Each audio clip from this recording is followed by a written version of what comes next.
வணக்கம் மக்களே. நம்ம கார்த்திக் கதையில ஏப்ரல் 12 என்ன நடக்க போகுது அப்படிங்கறத பத்தி தாங்க இந்த வீடியோல இப்ப நம்ம பார்க்க போறோம். இந்த வீடியோவுக்கு மறக்காம லைக் பண்ணிக்கோங்க. நீங்க லைக் பண்றதுதான் எங்களுக்கு அடுத்த வீடியோ போடுறதுக்கு ரொம்ப இன்ட்ரெஸ்டிங்கா இருக்கும். ஸோ மறக்காம லைக் பண்ணிட்டு இந்த வீடியோவை திறந்து பாருங்க. என்ன நடக்குது அப்படின்னு பாத்துக்கிட்டீங்கன்னா, நம்ம ஹீரோ இருக்காருல்ல, அவரு வந்துட்டு எப்படியாவது ரேவதிய சந்திச்சு அவகிட்ட உண்மையை சொல்லலாம் அப்படின்னு நினைக்கிறாரு. ஆனா அவங்க அத்தை கிட்ட கொடுத்த வாக்குனால ரேவதிய அவரால சந்திக்க முடியல. இன்னொரு பக்கம் ரேவதி வீட்டுக்கு வந்து சந்திரகலா சூரியகலா அப்படிங்கிறவங்க வந்திருக்காங்க. அவங்க ஈஸ்வரி கிட்ட ஹீரோவை பத்தி தெரிஞ்சுக்கிட்டு அவங்க வந்து விஷயத்த சொல்றாங்க.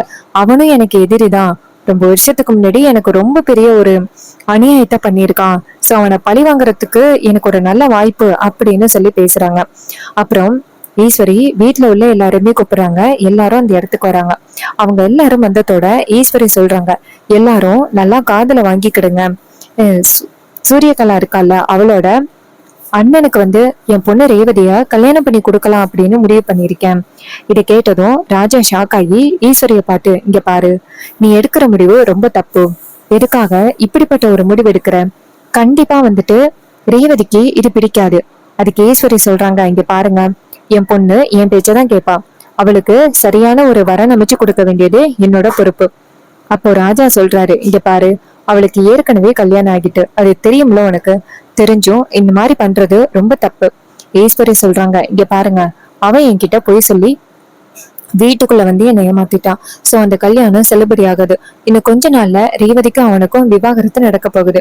விவாகரத்து நடந்து முடிஞ்ச பிறகு என் பொண்ணு வந்துட்டு யார வேணாலும் கல்யாணம் பண்ணிக்கலாம். அதுக்கு ராஜா சொல்றாரு, இங்க பாரு, ரேவதிக்கு இப்போதைக்கு ஞாபக மறதி இருக்கு. இந்த சூழ்நிலையை நீ பயன்படுத்தி அவளுக்கு 2வது கல்யாணம் பண்ணலாம் அப்படின்னு நீ பிளான் பண்ற. நீ பண்றது ரொம்ப தப்பு ஈஸ்வரி. அதுக்கு ஈஸ்வரி சொல்றாங்க, இங்க பாருங்க, நான் பண்றது சரிதான், என்னோட முடிவு கரெக்டு தான். யாராவது ரேவதி கிட்ட உண்மையை சொல்லி ஏதாவது பிரச்சனையை உண்டாக்கணும் அப்படின்னு நினைச்சீங்க, அதுக்கப்புறம் அவ்வளவுதான். இதை கேட்டதும் ரோகு சொல்றாங்க, அம்மா நீங்க பண்றது ரொம்ப தப்புமா. அப்போ கலா சொல்றாங்க, இங்க பாருங்க, உங்க எல்லாருக்குமே தெரியும், அவரு இந்த வீட்டுக்குள்ள வந்து உங்க எல்லாருமே நல்லா ஏமாத்தி இருக்காரு. இது மாதிரி அத்தியோட அம்மா இறக்குறதுக்கு முக்கிய காரணம் அந்த குடும்பம் தான்.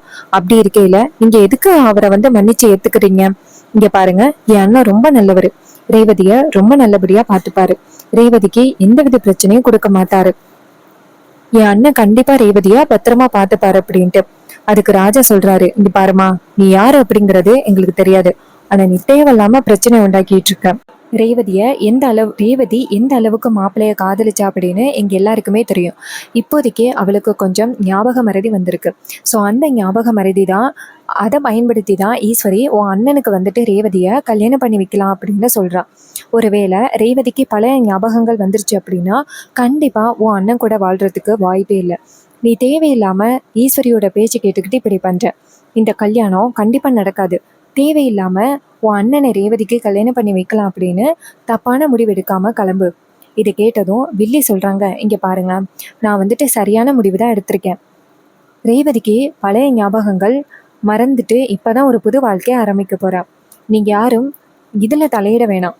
அத்தை தான் ரேவதியோட வாழ்க்கைக்கு பொறுப்பு. அவங்க என் அண்ணனுக்கு கல்யாணம் பண்ணி கொடுக்கறதா எனக்கு வாக்கு கொடுத்துட்டாங்க. ஸோ இந்த கல்யாணம் நடக்கும். நீங்க யாரும் பேசுறத நான் கண்டிப்பா பெரிய விஷயமா எடுத்துக்க மாட்டேன். என்னை பொறுத்த வரைக்கும் எனக்கு ரேவதி எங்க வீட்டுக்கு மறுப்பாங்களா வரணும், அது மட்டும்தான் முக்கியம். இதை கேட்டதும் ரொம்பவே அதிர்ச்சி ஆகுறாங்க மயிலு. அப்ப ராஜா நேரா மயிலு கிட்ட, பாத்தீங்களா சகல் எப்படி பேசுறத? இது எல்லாமே இவங்க 2 பேரோட பிளான். ரேவதிக்கு ஞாபக மறதி இருக்கு அப்படின்னு தெரிஞ்சும் இப்படி பேசுறாங்க அப்படின்னா கண்டிப்பா இவங்களோட பிளான் ரொம்ப பெரிய பிளான். நம்ம தான் இதை சாதனமா எடுத்துக்கிட்டோம். இதை கேட்டதும் மயிலு சொல்றாரு, ஆமாங்க மாமா, இந்த விஷயத்த பத்தி உடனே சகலைக்கிட்ட சொல்லணும். சகலைக்கிட்ட சொன்னாதான் இதுக்கடுத்து என்ன முடிவு எடுக்கிறது அப்படிங்கிறது சொல்லுவாரு. இதை கேட்டதும் ராஜா சொல்றாரு, ஆமாங்க மாப்பிள்ள அப்படின்ட்டு. இன்னொரு பக்கம் ஈஸ்வரி சொல்றாங்க, இங்க பாருங்க, ரேவதிக்கு கலாவோட அண்ணனோட கல்யாணம் நடக்கிறது உறுதி. யாராவது இந்த கல்யாணத்தை தடுக்கணும் அப்படின்னு முயற்சி பண்ணீங்கன்னா நான் சும்மா இருக்க மாட்டேன் அப்படின்னு சொல்லிட்டு ஈஸ்வரி நேரா அவங்க ரூமுக்கு போறாங்க. இதையெல்லாம் பார்த்துட்டு ரொம்பவே அதிர்ச்சி ஆகுறாங்க மயிலு. ஏன் அத்தை வந்துட்டு இப்படி பண்றாங்க அப்படின்ட்டு. அப்ப ரோகு சொல்றாங்க, இங்க பாருங்க, இப்படியே நம்ம வேடிக்கை பார்த்துக்கிட்டு இருக்கிறது ரொம்ப தப்பு. இந்த விஷயத்த பத்தி நம்ம அவர்கிட்ட சொல்லி ஆகணும். ஃபோன் பண்ணுங்க அப்படின்னு சொன்னதும் நம்ம ராஜா நேரா ஹீரோக்கு ஃபோன் பண்றாங்க. ஹீரோ ஃபோன் அட்டன் பண்ணி சொல்லுங்க அப்படின்னு சொல்ல அவர் சொல்றாரு, இங்க பாருங்க, இந்த வீட்ல இருக்க பிரச்சனைகள் ரொம்ப அதிகமாயிட்டே போகுது. இதை கேட்டதும் ஹீரோ கேக்குறாரு, என்னாச்சு அப்படின்ட்டு. அதுக்கு மயிலு சொல்றாரு, இங்க பாருங்க சகல, ரேவதிக்கு கல்யாணம் பண்றதுக்காக அத்தை முடிவு எடுத்திருக்காங்க. வீட்டுக்கு ஒரு லேடி வந்திருக்கா அப்படின்னு சொன்னோம்ல, கண்டிப்பா அந்த லேடி ஏதோ ஒரு காரணத்துக்காக தான் வந்திருப்பா அப்படின்னு நாங்க ஏற்கனவே சந்தேகப்பட்டோம்ல, அதே மாதிரி அவ ஒரு காரணத்துக்காக தான் வந்திருக்கா. அவளோட அண்ணனை ரேவதிக்கு கல்யாணம் பண்ணி வைக்கிறதுக்காக தான் வந்திருக்கா. இதை கேட்டதும் ஹீரோ ஷாக் ஆகுறாரு. என்ன சொல்றீங்க? அதுக்கு ராஜா சொல்றாரு, ஆமா சகல, ஆமா மாப்ள, ரேவதியோட இந்த ஞாபக மறதியை பயன்படுத்தி ஈஸ்வரி ரேவதிக்கு கல்யாணம் பண்ணலாம் அப்படின்னு முடிவு பண்ணியிருக்கா. இப்போ என்ன பண்றது அப்படின்ட்டு. அதுக்கு ஹீரோ சொல்றாரு, இங்க பாருங்க, அவங்க யாரு அப்படின்னு சொல்லுங்க, நான் அவங்க கிட்ட பேசுறேன். இதை கேட்டதும் ராஜா சொல்றாரு, மாப்பிள, நாங்க எல்லாருமே பேசி பார்த்தோம். ரேவதிக்கு இப்போதைக்கு ஞாபக மறதி இருக்கு. அதனால இப்ப கல்யாணத்துக்கு ஒத்துக்கிட்டாலும் அதுக்கப்புறம் உண்மை தெரிஞ்சிச்சுன்னா அவ கண்டிப்பா ரொம்ப கோவப்படுவா அப்படின்னு சொன்னோம். ஆனா அதையெல்லாம் அவ பெரிய விஷயமா எடுத்துக்கல. எப்படியாவது ரேவதிய அவன் அண்ணனுக்கு கல்யாணம் பண்ணி வைக்கணும் அப்படிங்கிற முடிவுலயே பேசுறா. எனக்கு என்னமோ இவ ஏதோ பிளான் பண்ணி வந்த மாதிரி இருக்கு. இதை கேட்டதும் ஹீரோ சொல்றாரு, சரி ஓகே, அவங்க யாருன்னு சொல்லுங்க, நான் அவங்கள நேரடியா பார்த்து பேசுறேன். ஒருவேளை நான் பேசினா அவங்க என்ன ஏது அப்படின்னு தெரிஞ்சுக்கிறதுக்கு வாய்ப்பு இல்ல. இதை கேட்டதும் ராஜா சொல்றாரு, சரிங்க மாப்பிள்ள அப்படின்ட்டு நம்ம ஹீரோ கிட்ட நேரா போன் நம்பர் கொடுக்குறாங்க. நம்ம ஹீரோ அந்த கலாவோட நம்பரை வாங்கிக்கிட்டு நான் கலா கிட்ட பேசிட்டு உங்களுக்கு ஃபோன் பண்றேன் அப்படின்னு போனை கட் பண்ணிட்டு ஹீரோ நேரா அந்த கலான்னு நினைச்சுக்கிட்டு இருக்கா மாயாவுக்கு ஃபோன் பண்றாங்க. அவங்க போனை பார்த்துட்டு, யார் அது, புது நம்பரா இருக்கு அப்படின்னு அட்டன் பண்ணி, சொல்லுங்க, யார் பேசுறது? அப்ப ஹீரோ சொல்றாரு, நான் வந்து கார்த்திக் பேசுறேன் அப்படின்னு. இதை கேட்டதும் நம்ம கலா ஷாக் ஆகுறாங்க. வில்லி வந்துட்டு ஹீரோவோட பேரை கேட்டதோட ஷாக் ஆகுறாங்க.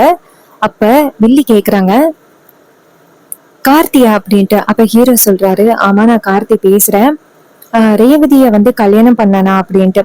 அப்போ கலா நினைக்கிறாங்க, ஓ, அப்ப என்கிட்ட சமாதானம் பேசுறதுக்காக போன் பண்றானோ, நான் யாரு அப்படிங்கறது தெரியல, அதனாலதான் அவன் நமக்கு போன் பண்றான்னு நினைக்கிறேன். சரி, என்னன்னு கேட்போம் அப்படின்ட்டு, சொல்லுங்க என்ன வேணும் அப்படின்ட்டு. ஹீரோ சொல்றாரு, உங்களை நேரடியா பார்த்து கொஞ்சம் பேச வேண்டியது இருக்கு. உடனே வில்லி சொல்றாங்க, என்னது, என்ன நேரடியா பார்த்து பேசணுமா? அப்படி என்ன நேரடியா பார்த்து என்ன விசாரிக்க போறீங்க? இதை கேட்டதும் நம்ம ஹீரோ சொல்றாரு, இங்க பாருங்க, ரொம்ப முக்கியமான விஷயம். உடனே வில்லி சொல்றாங்க, சரி சரி, உங்களை நேரடியா தானே சந்திச்சு பேசணும், நான் வரேன் அப்படின்னு சொல்லிட்டு போனை கட் பண்றாங்க.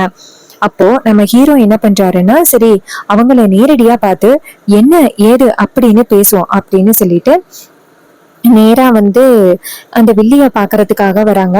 வில்லி வந்துட்டு ஹீரோவை பார்த்ததும் நேரா ஹீரோவும் வில்லிய பார்த்ததும் அதிர்ச்சி ஆகுறாங்க.